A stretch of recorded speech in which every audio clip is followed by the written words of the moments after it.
Gandharam or the Ga, you again have two different Gas. The first one, Ga 1, is also called as Sadharana Gandharam, and it is sung something like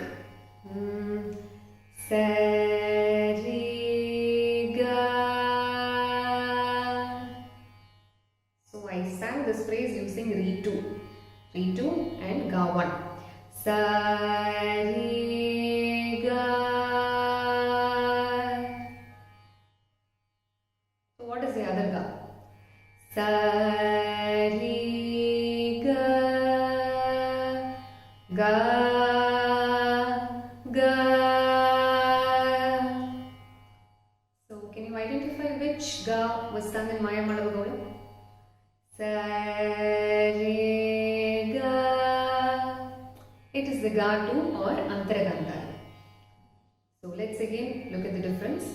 If I sing it with Re 1, Sa, Re 1 and Ga 1, it would sound Sa Re Ga,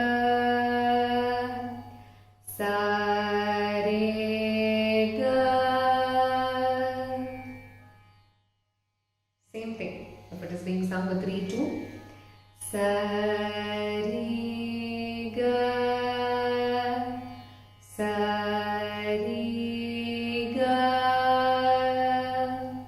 So again, the distance between all these swaras, Sa, Re 1, Re 2, Ga 1 and Ga 2 is each one semitone.